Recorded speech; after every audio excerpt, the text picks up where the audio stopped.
This is our obsession with food now, I am told, in this recent download. In our DNA, and this may be backed up by science and fact and historians, is trapped the knowledge that we once enjoyed eating together. It might have been one or two people in your locale. It may have been a giant family or all around a fire in a tribal group. We would await the food and then the preparation of it. It may have been often or not often enough. And in this, we enjoyed sensations of our physical body being fueled and filled with what it hungered all day or days. Our body would be in gratitude, and then we may pray for the sacrifice of possibly an animal, for the hunters, or maybe the gatherers, as we sit with a more humble meal. On top of that, we would enjoy conversations, leadership, connection, philosophical conquests, discussions about the past, the present, and the future. We would be amongst the youngest of young and the oldest of old. And then, and only then, was the flavor of the food. In some cases, you may have enjoyed drink of tea or wine, and in this taste of food, there may have been sweetness of honey or fruit. It may have been a simple meal in which you were just grateful to be fed, or it may have extended into a place of peace and tranquility, of communion and connection, of brothership, kinship, and family. Enjoying the taste of the food as it was finely prepared by your local artisans. Might have been your mom, or your aunt, or your grandmother, your father, your uncle, or the person next door. It may have been something that you did daily, or possibly just in celebrations. After church, a cultural celebration, or a family's personal celebratory moment. And in our DNA, this is locked. And since we don't enjoy this history as often, if any, we are looking for all of that morsel of information, for that memory to be tweaked and released by watching our television, our computer, sitting in a restaurant, getting takeout, and enjoying whatever food satiates every single one of those DNAs and soul memories. We're expecting food to give us that comfort, that nurturing, contentment, satiation, connection, validation.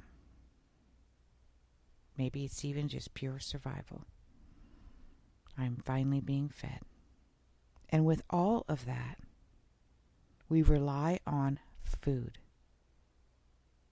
I won't get into this topic of how the food industry has copied the manufacturers of tobacco and cigarette in the chemicals that they add to enliven parts of our brain, to have these addicted feelings that are unnatural.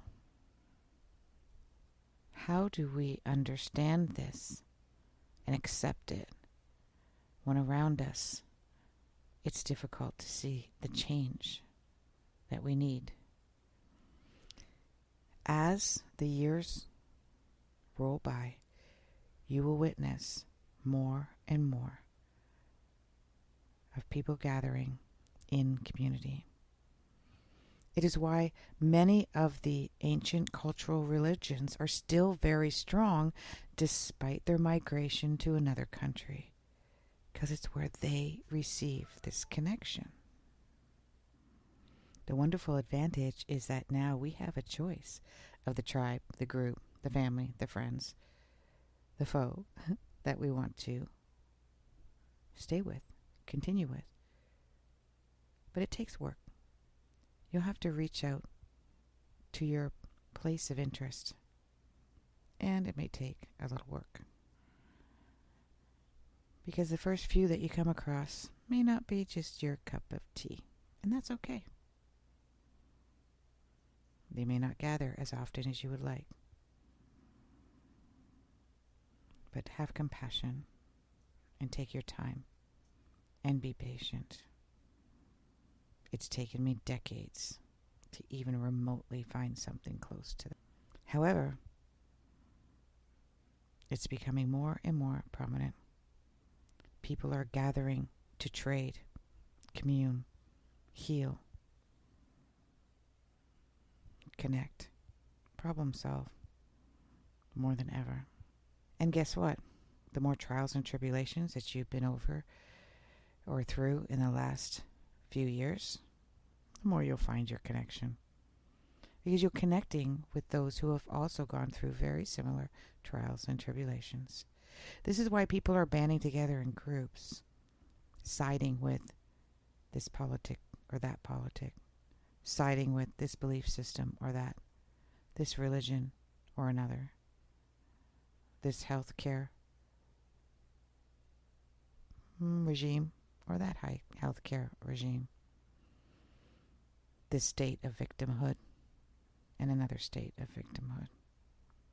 A trauma can lead you to many others who have experienced the same trauma, and now you have found your tribe. So therefore,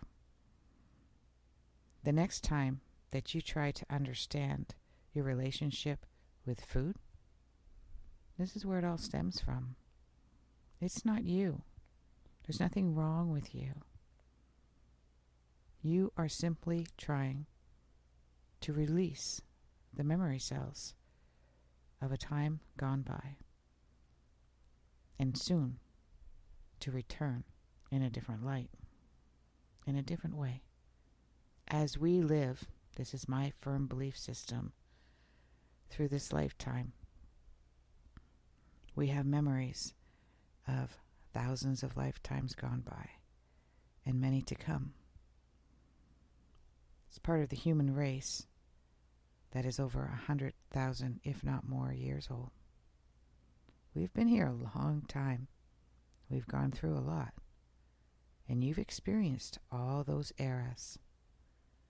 And you will experience more. This is one of thousands that we are tweaking, adjusting, advancing, healing. We're all going to get there together. Namaste.